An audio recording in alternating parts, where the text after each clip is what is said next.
kita sebagai fotografer itu sebenarnya cuman terbagi jadi dua jenis kalau fotografi itu.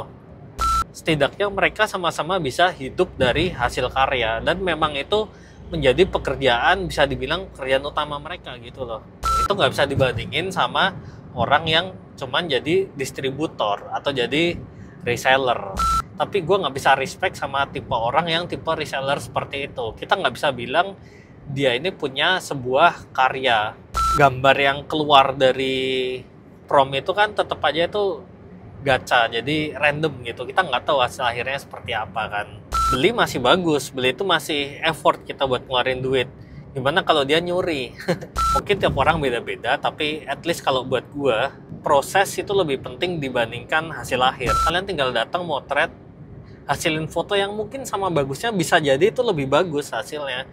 At least you know, kayak every story yang terkandung di dalam foto itu tuh jadi punya makna. Kalau kalian jualan jasa, itu yang kalian jual adalah isi otak kalian. Ada satu faktor lagi yang namanya adalah klien. Croppingnya harus berapa kali berapa, itu tuh udah ada pakemnya. Jadi kalian nggak bisa punya idealisme di situ gitu. Mau dikasih style apapun diterima karena mereka udah beli style kita, percaya sama kita, itu ada, dan itu privilege. Mungkin orang yang menjual hasil karya itu bakal mati duluan dibanding orang yang jual jasa. Nah, kalau yang kayak jual-jual foto produk itu udah mati guys. Agak gak mati sih, cuman kuenya mengecil aja sebenarnya. Dan lu hebat ya, karena yang lu jual foto itu tuh lu kayak jualan produk gitu. Dan cara pemasarannya kan juga beda gitu.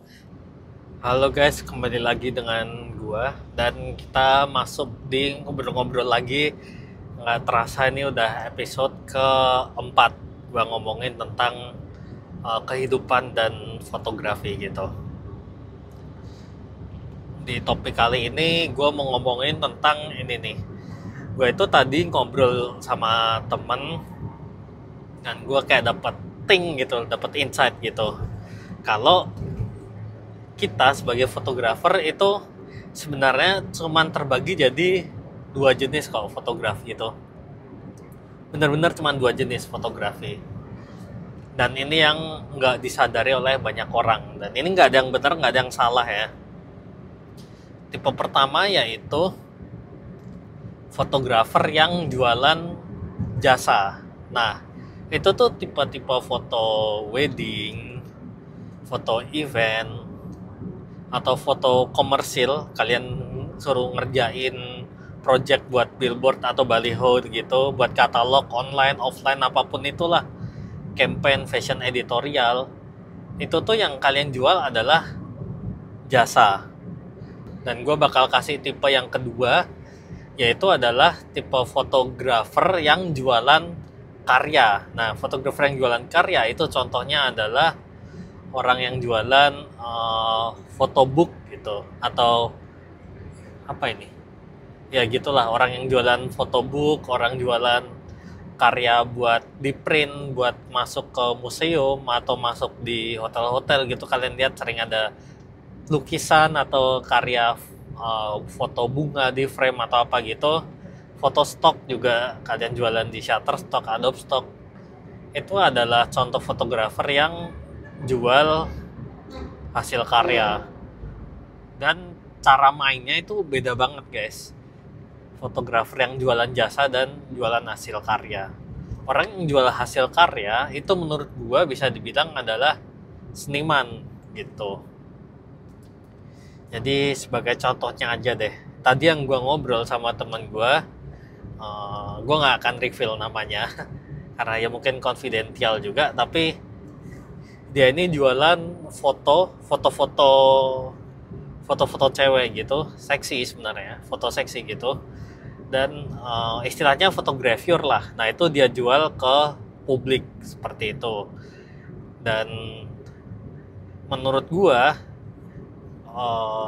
dia itu selevel sama gue punya temen juga yang ngejual foto-foto bener-bener fine art lah. Dan itu dia juga pakai tekniknya macam-macam gitu. Ada digital imaging, alat fine art yang sangat teknikal gitu dan penuh filosofis gitu loh. Jadi mungkin gue akan attach ya nanti contoh-contohnya itu. Teman gue ini yang jualan foto fine art itu kurang lebih seperti ini, Om HB namanya. Gue juga respect banget sama beliau, gue pernah ngobrol-ngobrol, beliau pernah jadi mentor gue, dan gue pernah ngundang beliau buat ngisi workshop juga gitu. Itu dia jualan foto-foto fine art. Sebenarnya kalau kita lihat pure dari hasil karyanya, jauh pak, jauh sama temen gue satu lagi yang jualan foto-foto cewek gitu, fotografer lah bisa dibilang itu tadi itu. Yang mungkin kalau sebagian besar orang bakal ngira yang dijual itu adalah foto murahan gitu loh, kayak gampang cuman jual foto pip pip pip gitulah, foto-foto cewek-cewek gitu, kayak kesannya gampang gitu. Tapi jujur ya, di mata gua itu temen gua yang yang jualan foto-foto yang gampang ini sama temen gua yang jual foto yang high class banget itu tuh berada di level yang sama. Setidaknya mereka sama-sama bisa hidup dari hasil karya, dan memang itu menjadi pekerjaan, bisa dibilang pekerjaan utama mereka gitu loh. Yang satu punya jadi hasil karya buat jualan foto-foto itu, dan dua-duanya hidup gitu, terlepas dari besar kecilnya ya. Gua nggak ngomongin besar kecilnya, tapi bisa jadi temen gua yang jualan foto-foto cewek ini bisa lebih tinggi gitu penghasilannya dibanding yang jualan foto-foto fine art. Bisa jadi, nggak selalu ya gitu. Jadi di mata gue itu adalah dua fotografer di tingkatan yang sama, meskipun kita nggak ngelihat karyanya bagus, jelek, abstrak, atau filosofis banget gitu ya karyanya. Menurut gue karya seni itu bebas nilai kok. Kita nggak bisa menilai karya seni itu bagus atau jelek gitu. Toh dua-duanya punya nilai jual kan. Bebas nilai yang gue maksud ini sebenarnya karya seni itu kalau kalian nggak masukin unsur agama, unsur suku, ras, kebudayaan gitu, yang kalau kuning itu melambangkan warna apa di kota mana, di negara mana gitu kan, atau simbol-simbol tertentu gitu, salib, bulan bintang, apa Palu Arit dan sebagainya, itu kan simbol-simbol gitu. Tapi seni itu terlepas dari itu semua sih. Tapi ya ini agak jauh sih kalau gue mau ngomong ke arah sana. Tapi kita balik lagi aja ke yang tadi dua jenis fotografi itu kan. Juga gue mau kasih note nih. Ini mungkin agak melenceng dikit, tapi gue mau kasih sedikit note. Jadi misalkan kita ambil contoh kita yang dua tadi ya, kita dalemin dari dua jenis fotografi itu. Fotografi ini yang satunya jual foto-foto fine art, satunya jual foto-foto cewek gitu. Yang jual foto-foto cewek ini kita harus bandingin nih, kita nggak bisa samaratakan dia, teman gue ini yang dia beneran motret sendiri, motret modelnya sendiri, dia cari model, jadi end to end production gitu loh, mulai dari pre-production sampai production sampai ngedit sendiri gitu. Itu nggak bisa dibandingin sama orang yang cuman jadi distributor atau jadi reseller gitu. Reseller ya, kita tahu lah dunia ini gelap gitu, di sana banyak dunia underground yang ngejual-jualin foto-foto nggak bener gitu. Itu banyak yang ngejualin gitu kan.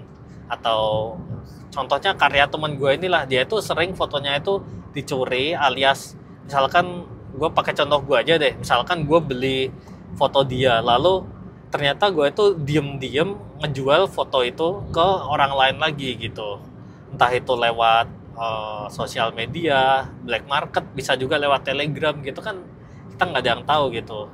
Tapi gue nggak bisa respect sama tipe orang yang tipe reseller seperti itu. Kita nggak bisa bilang dia ini punya sebuah karya.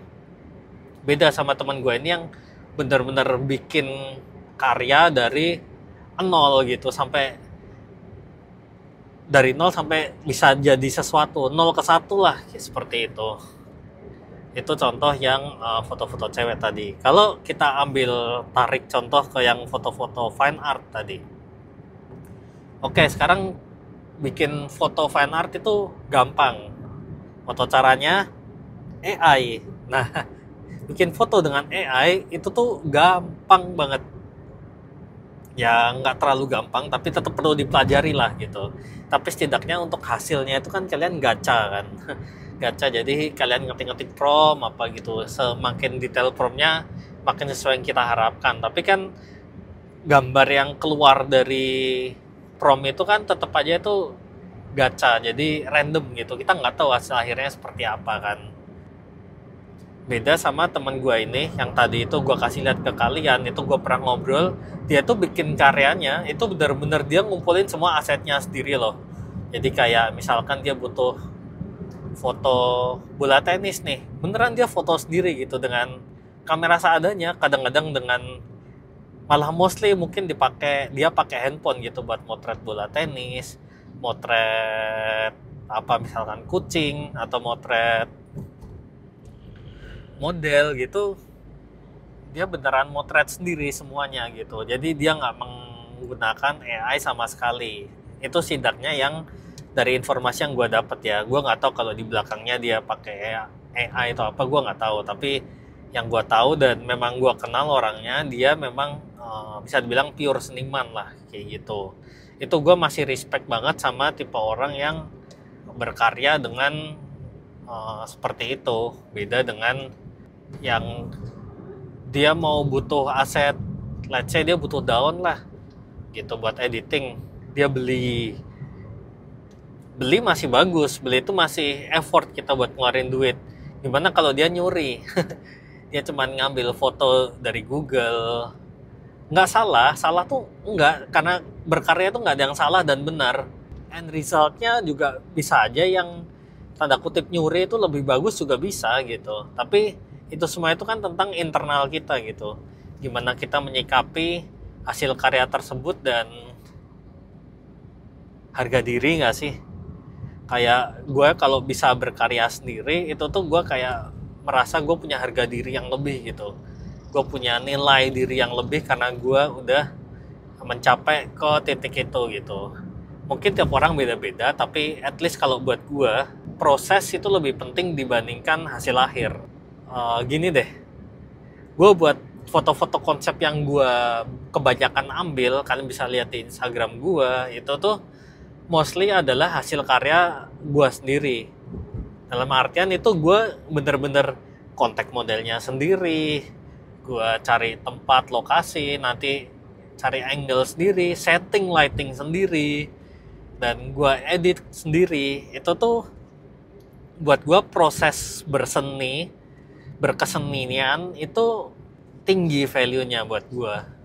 Sedangkan di sisi lain, gue bisa kok, serius, gue bisa berkesenian dengan gue minta teman gue misalkan, lu kalau ada foto ajak-ajak gue dong gitu.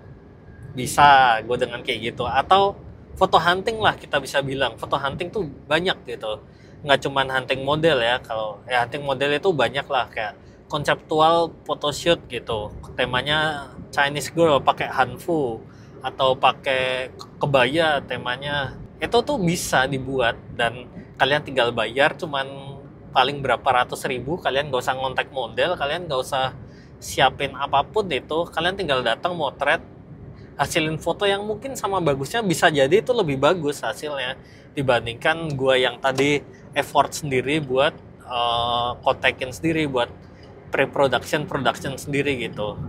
Tapi buat gua berkesenian dengan cara gua tadi itu, yang semuanya itu gua pikirin sendiri, itu buat gua itu lebih memuaskan gitu. Hasilnya kayak gue lebih puas aja gitu bisa menghasilkan foto ini. Meskipun orang lain mungkin nggak bisa ngerasain, tapi gue sendiri bisa gitu ngerasainnya. Kalau gila ya nih, gue udah bikin foto kayak gini waktu itu, ada drama A, B, C, dan at least itu tuh jadi ada story-nya gitu loh. Itu sama dengan temen gue ini yang bikin foto tadi yang cewek-cewek itu.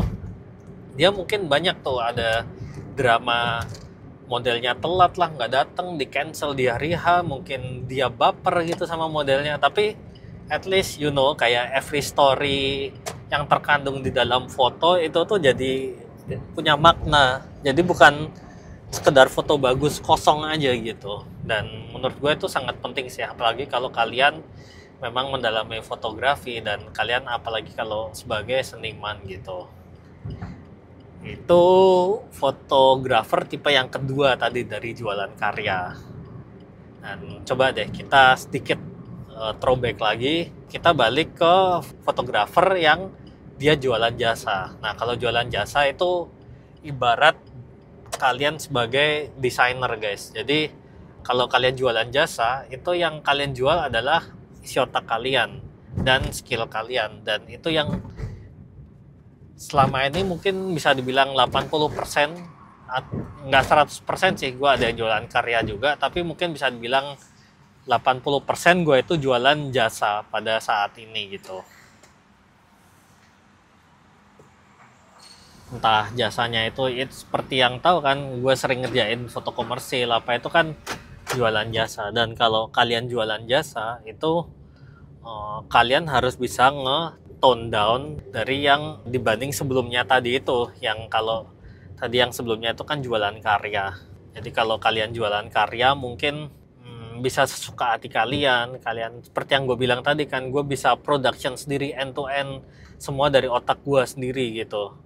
Itu bisa gitu jualan karya dari situ. Tapi kalau jualan jasa itu nggak bisa, karena ada satu faktor lagi yang namanya adalah klien. Klien is king. Kalau kalian punya restoran, kalian tahu kan, customer adalah raja. Dan dalam dunia fotografi, kalau kalian beneran di dunia komersilnya, klien is king. Itu sama aja kayak gitu. Jadi kalian juga harus bisa nge-tone down kalian punya ego, kalian punya idealisme, itu tuh harus bisa, kalian nggak bisa 100% lah ke sana. Mungkin masih bisa kalian pakai idealisme kalian sendiri, tapi nggak bakal bisa 100%, mungkin 50-50, karena gimana pun kan klien tuh punya suara gitu loh, karena mereka yang bayar kita. Dan beberapa jenis foto itu nggak bisa dianeh-anehin. Contoh, pas foto lah, simple.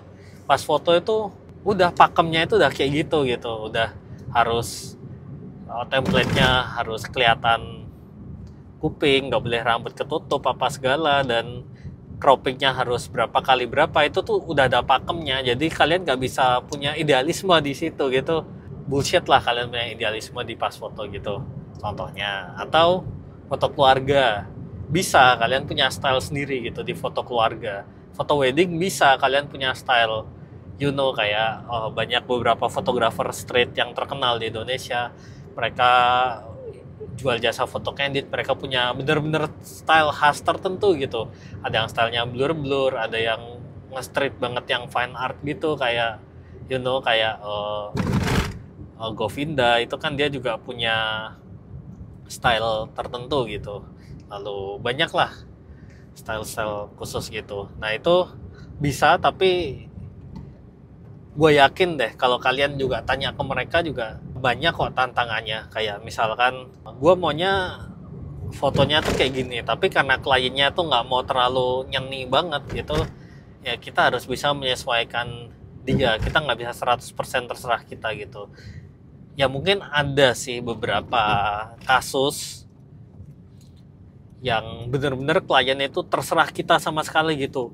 Mau tempatnya di mana terserah, dikasih bill berapapun dibayar, mau dikasih style apapun diterima, karena mereka udah beli style kita, percaya sama kita. Itu ada, dan itu privilege, bener-bener privilege, dan nggak semua orang itu bisa mencapai tingkatan itu gitu. Itu susah lah buat mencapai itu. Tapi kalau yang bisa mencapai tingkatan orang udah dibeli, itu hitungannya udah bukan jual jasa lagi sih, itu jual hasil karya, gue bilang ya. Kalau kalian jual jasa itu kalian masih ya 50-50 lah gitu, karena sama pemberi kerja kan kalian harus bisa berkompromi. Nah itu adalah dua tipe fotografer. Nah kalian sekarang tipe yang mana, guys? Kalian tipe yang pertama, kedua, atau mix? Dan nggak ada salah benar, nggak ada yang fotografer A lebih kaya dari B. Kalau gitu nggak ada sih. Justru nih, gue tambahin dikit karena ini gue berapa nih, 5 menit lagi kurang lebih sampai ke rumah. Gue tambahin dikit, mungkin nggak semua fotografer tuh punya kemampuan di keduanya. Bisa aja mereka misalkan punya pekerjaan lain gitu. Let's say dia kerja kantoran dan fotografi itu sebagai hobi. Mungkin dia belum tentu bisa jual jasa, bisa aja hobinya dia itu jual karya. Jadi jual foto stok itu ada seperti itu. Sebenarnya ya di tingkat tertentu, kalau kalian memang bisa jual hasil karya, itu adalah pencapaian terbaik seorang seniman atau seorang fotografer, itu jelas. Itu udah nggak bisa dibantah gitu. Kalau kalian udah ada di tingkatan itu, menurut gue itu udah hebat. Terlepas dari apapun karya kalian, kayak tadi gue udah cerita, ada temen gue yang jual foto-foto yang tanda kutip nggak senonoh aja, buat gue itu sama value-nya dengan orang yang jual foto fine art gitu. Meskipun yang fine art technical, gue lebih bisa menikmati gitu foto fine artnya. Itu buat gue. Tapi ya kalau kalian bisa mencapai tingkatan itu hebat banget, dan semua punya tantangannya masing-masing sih. Dan kalau di zaman sekarang ini nih, menurut gua yang bakal tergerus di awal itu justru adalah orang yang, nah ini agak kontroversial nih, gua juga lagi kepikiran. Mungkin orang yang menjual hasil karya itu bakal mati duluan dibanding orang yang jual jasa. Kenapa? Nah ini nih, kan sekarang di zaman AI sekarang ini, kita membuat suatu hasil karya itu tuh gampang guys. Kayak misalkan kalian mau bikin foto apapun, itu limitnya itu hanya imajinasi kalian gitu. Selama the limit is your imagination gitu kan. Beda dulu mungkin buat mendapatkan hasil karya tertentu, kayak temen gue tadi, dia old style gitu, jadi dia punya idealisme sendiri, dia ngambil foto sendiri gitu. Mungkin kalau anak muda males gitu zaman sekarang buat hasil karya kayak gitu kan, jadi mendingan bikin aset pakai AI dan sebagainya gitu. Nah itu menurut gua adalah orang yang bakal tergerus duluan di zaman AI sekarang ini dibandingkan dengan orang yang jual jasa. Karena gini deh, AI bisa lah bikin foto bagus, gue yakin gitu. Dan jual jasa pun itu ada beberapa tier ya, ada beberapa jenis gitu. Ada yang liputan, itu kan jual jasa. Event wedding itu kan liputan gitu. Ada juga yang jual jasa foto produk. Nah, kalau yang kayak jual-jual foto produk itu udah mati guys.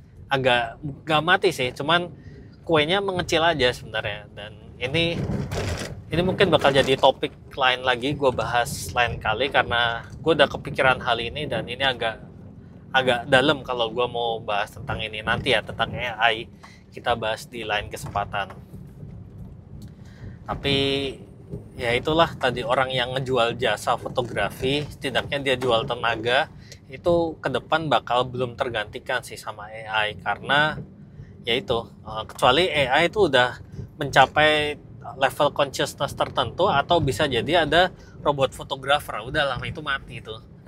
Udah fotografer udah bentuknya udah humanoid, atau AI itu udah punya wujud humanoid gitu, kayak orang gini tapi dalamnya adalah kerangka komputer doang, otak gitu. Itu fotografer bisa digantiin sama humanoid, itu gue yakin bisa kok, bisa suatu saat nanti. Tapi itu masih terlalu utopis lah kita untuk nyampe ke sana gitu. Sedangkan dunia kita ini kan menuju ke distopis kan, bukan utopis gitu. Yaitu pembahasan lain lagi, karena ya lah, gue kan sering mana-mana kalau ngomong atau mikir gitu. Ya begitulah, jadilah fotografer yang nggak tergantikan. Kalau kalian bisa keduanya itu baik, kalian bisa jual karya juga, jual jasa.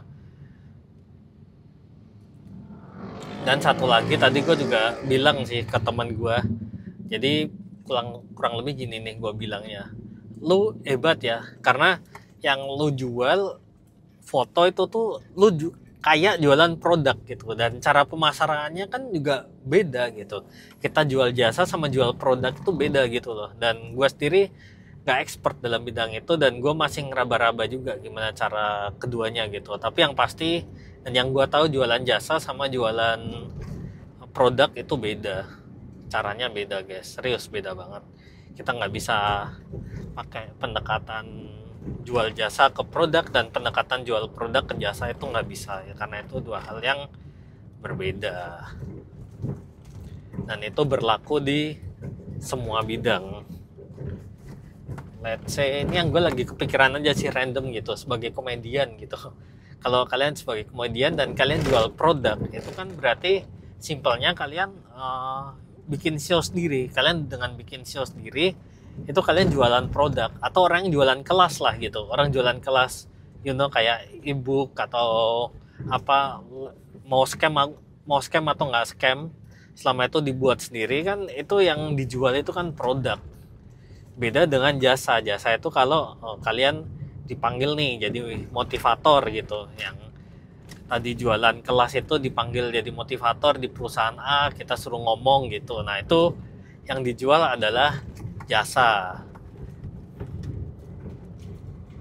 Kalau komedian tadi bisa juga yang dijual jasa, misalkan dipanggil ke ulang tahunnya siapa, suruh ngelawak di sana, itu kan berarti benar-benar yang dijual itu jasa.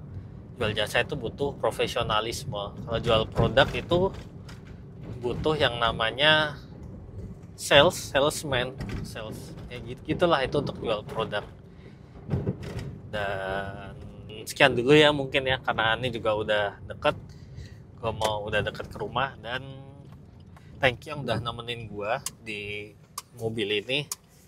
Dan kalau kalian suka dengan konten kayak gini, kalian jangan lupa subscribe channel gue, dan kita ketemu di konten ngobrol-ngobrol selanjutnya. Thank you, bye. Keren, terus berkarya, nggak ada yang salah benar kok berkarya.